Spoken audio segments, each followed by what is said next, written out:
My name's Mark Wingett. I like detective work, and I love to dive. I am fascinated by British wrecks. And in this new series, I'm going to be investigating 7 of the most unusual and exciting wrecks around our coastline. I'm a BSAC advanced diver, and I've been diving for over 20 years. With my underwater team, I'll be exploring some of the deepest, toughest wrecks you can dive in British waters. Treasure ships, pirates, Vikings, wrecks from the Spanish Armada, each with an amazing story to tell. Britain has an incredibly rich maritime history. But what does this mean to you and me now in modern day Britain? With the help of my forensics man, underwater archaeologist Mike Bowyer, my aim is to open up these amazing stories, this stuff of legend and history, and get under the skin of the people who endured these life-altering experiences.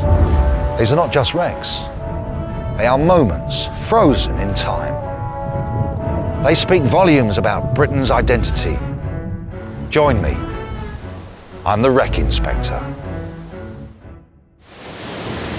Welcome to the most dangerous stretch of water on the British coastline, the infamous Goodwin Sands. Just 20 minutes off the Kent coast, they lie at the narrowest and busiest part of the English Channel. They call them the Great Ship Swallower. Within 10 miles of here, there are over 3,000 known wrecks. I've come to investigate just 2 of them. Now, Mark, this looks more interesting. Right. It's roughly the right length. We're right over what could be this particular vessel. Just a month into the Second World War, the armed fishing trawler, the Kate and Wyke, was steaming up and down here, lobbing depth charges into the shallow water. The submarine that she was hunting, the U-16, was successfully sunk with a loss of all hands. And according to the sonar, there's something underneath us right now. But this time, we're not just hunting one wreck, we're hunting 2. As tragically, the Kate and Wyke herself was lost 9 months later, torpedoed by a German E-boat. And she lies right below us too, just a few hundred yards from the submarine. These wrecks have really caught my imagination and opened up a whole new world for me. A navy that I didn't know existed, and the story of unsung heroes of one of our country's darkest hours. So, we're taking on the case.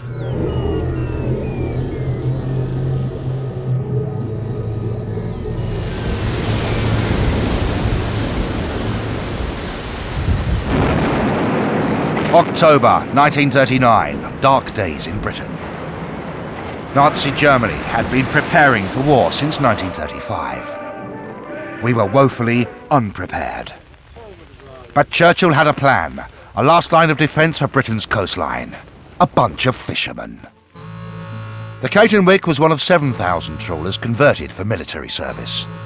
They were equipped with basic guns and depth charges, manned with a couple of naval officers to oversee 35 fishermen, and sent out on patrol. They were a kind of Dad's army of the sea. And when Churchill first saw this scruffy, unruly bunch, he called them his pirates. But the question is, how on earth did Churchill's pirates manage to sink a U-boat? And the best way I can think to answer that is to ask a pirate. So we're off today to Lowestoft, to a thing called the Sparrow's Nest, which is the headquarters of the Royal Navy Patrol Association. Now, I've just recently learned that they were the trawler men that used to man the trawlers. So I want to ask them, what was it like?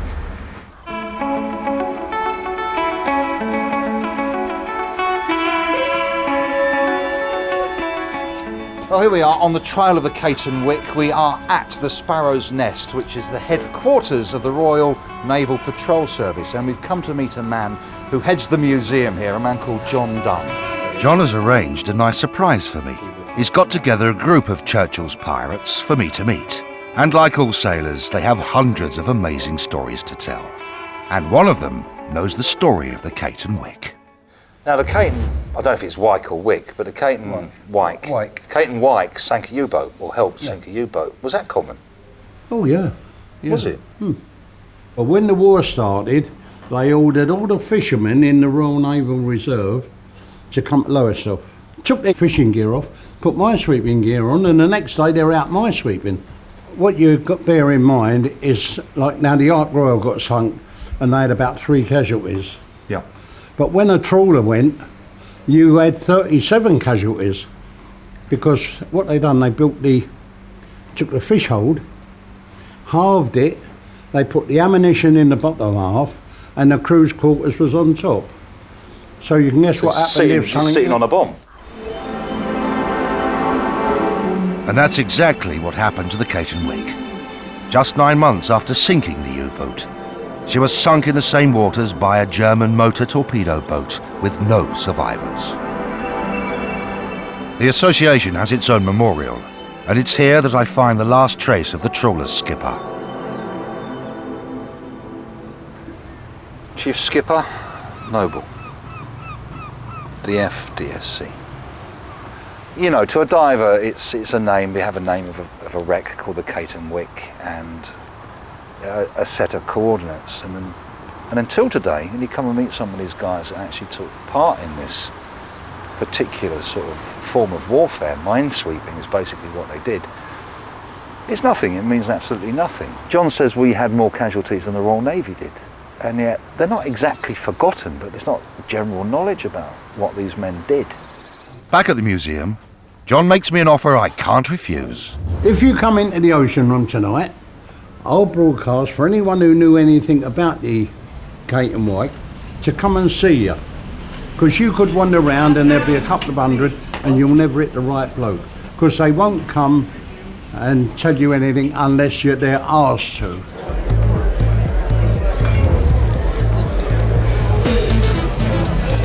"60 years on, Churchill's pirates are looking quite well heeled. They clearly haven't forgotten their role in the war, so why have we? My name is Mark Winget. I want to know the reason why you aren't more well known, to tell the truth. Because I think you deserve the recognition that you deserve. I think you're absolutely amazing. I've heard some incredible stories today. But the reason I'm here today is to ask you if you know anything about any of these particular wrecks. There's a U-boat and a wreck called the Caton Wick. The home port was Dover and the tonnage was 373 tonnes. If anybody knows about the Caton Wick, would you please come and see us? Thank you very much.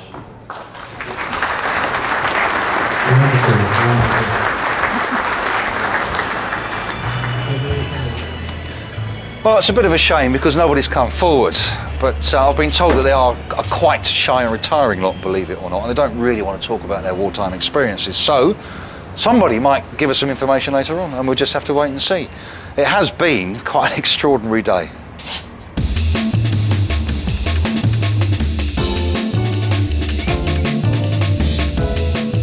Word gets around, and 2 days later, I get a call. John Cook, a son of one of the seamen on the Caton Wick, has come forward. Not only that, but he's been interested in the Caton Wick most of his life, and he's come down here to Deal to meet me. Well, I've got a few things here which I brought along, which may be of interest to you. This is a picture of my mum and dad. He was a yachtsman before he joined the Caton Wick. We pool our resources. I found the original plans of the Caton Wick and a photograph. What strikes me is she's quite a large vessel, isn't she? It brought home to me why they would have torpedoed a boat of this size. I shouldn't have thought, even at this size, that many people would have survived. Certainly my father didn't. This must be really quite painful for you.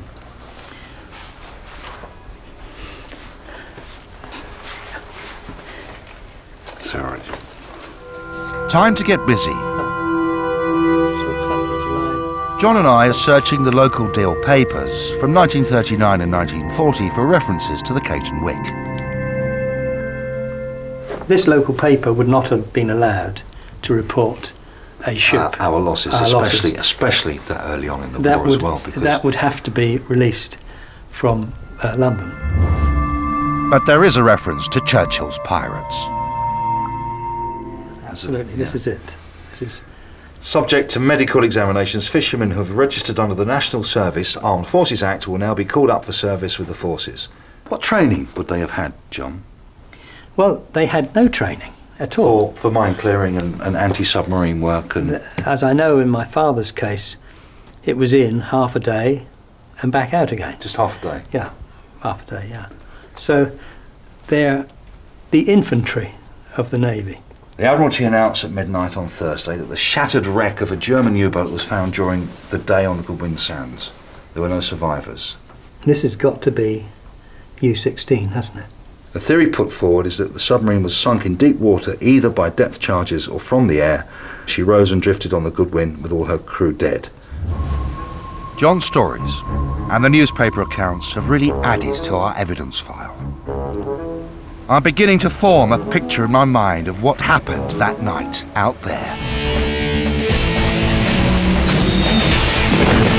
It's now clear that once hit, the U-16 had just minutes to escape the fate of so many ships lost here before her. It then turns into a rescue attempt as a trawlerman tried to save the crews and salvage the U-boats. Had they been successful, it would have been the first U-boat of its type to have been captured and would have given the Allies vital information. But unfortunately, they weren't. And as the tide rose, the U-16 and its crew of 28 disappeared slowly into the Goodwin Sands, another victim of the great ship Swallower.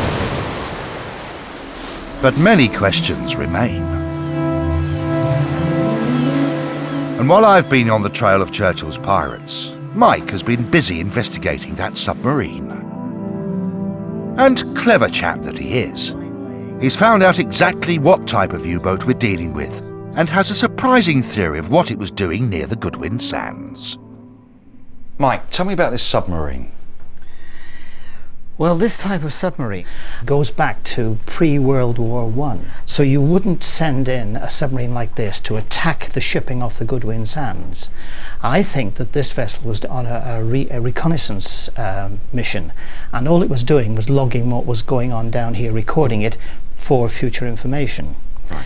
The reason that I don't think that it was a frontline submarine is the one thing that you had in all submarines, World War I, World War II, were watertight compartments. Now, when she was depth charged, had she have been hit by a depth charge or damaged up in the front or the stern, the whole thing was going to flood. So the whole thing was just filled with water. So we've got a spy, basically. We've got a spy, that's right. That's Yes. what she was there. She Yes. was spying on the Goodwin Sands. Yes, she was not here to attack. Mike has also found out how this spy sub was detected from this Coast Guard station with a very long piece of steel cable. A cable was thrown between the North and the South Sands exactly for this purpose. How did this work? The cable ran out from the Coast Guard station in a loop. What happens is there's no power in this cable, but the power is generated out of the submarine. And when the submarine comes over, because it's got electric motors and electricity inside it, it disturbs the magnetic field, which then sends a signal all the way back to The Coast Guard station. And then they alerted Dover. Then they alerted Dover. So our trusty trawlers come steaming out of Dover to investigate, find her approximate position, drop 82 depth charges, and our submarine is then wrecked somewhere around the South Sand head. So, that's the theory. Time to prove it. This is the bit I really love. We're off U-boat hunting. We're with local wreck diver Bob Peacock. He's got a great dive boat equipped with a sonar scanning system that's going to be vital to locate the wreck. This looks more interesting. It's roughly the right length and more the shape I'm expecting to see for a submarine. This is really exciting because nobody really knows where the U-16 is, so we're right over what could be this particular vessel. Should we go and have a look? We're on the Goodwin Sands, and 80 feet below us lie both the wrecks of the Caton Wake and the U-16, the boat that she sank. So, let's get kitted up. This is our plan.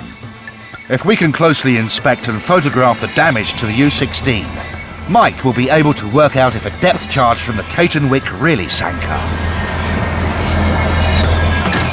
But it's going to be a tough, dangerous dive. The tide whistles through here faster than any Olympic swimmer can swim. And I'm no Olympic swimmer. So, we know where the Caton Wick lies, and we know that the U-16 lies somewhere near her. I want to be the first person to see her since the war, so here goes.